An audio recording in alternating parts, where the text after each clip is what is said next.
আরে ভাই বিড়ালটা রে কেডা মাইরা বুঝছেন ঠ্যাংটা ভেঙে দিছে। মানুষ কতটুক জানোয়ার হইলে এরকম হয়? বুবা জিনিস। ওরে ভাই মারার দরকার আছে, ঠ্যাংটা ল্যাংড়া ল্যাংড়া হাঁটে। বিড়াল তো ভাই খারাপ কোনো কিছু না। এই যে আমার ঘরে এসে ভাত খাচ্ছে, আমার বিড়ালের ভাত এগুলা। তো এই যে ভাত খাচ্ছে, আমি কি ওকে এই জন্য মারতে পারবো?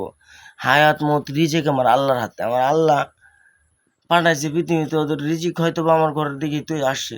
এই জন্য ওকে মাইরে ওর ঠ্যাংটা ভেঙে দিতে হবে। দেখেন এই যে বাম ঠ্যাংটা নিয়ে খুব কষ্ট হয়েছে, হাঁটতে পারে না। তা আমি ওই ঘরে ঢুকলে কিন্তু ওকে একটু ক্যারাটে দেখাই। ইং চাং পং। আমার মেয়ের সাথে আর ভালো সম্পর্ক, ওই পুরুষ বিড়াল। এই জন্য ওকে ঢুকতে দিই, আমার মেয়ে বিড়াল। আর আমার সবচেয়ে বড় দুঃখের জায়গাটা কি জানেন? এই বিড়ালটার বাড়ি দিয়া ঠ্যাংটারে ভাঙিয়া দিছে। ঠ্যাং তো না, হাত, সামনের হাত, বাম হাত।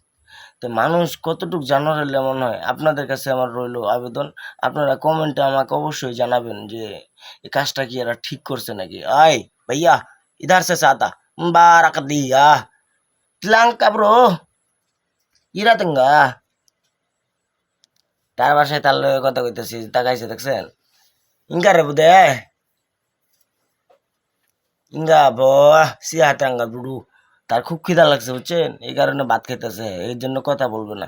যাই হোক, আসসালামু আলাইকুম রহমতুল্লাহ বরকাতুহু। সবাই দোয়া করবেন এই বিড়ালটার জন্য, যেন অতি শীঘ্রই আল্লাহ ওর ঠ্যাংটা সুস্থ করে দেয়।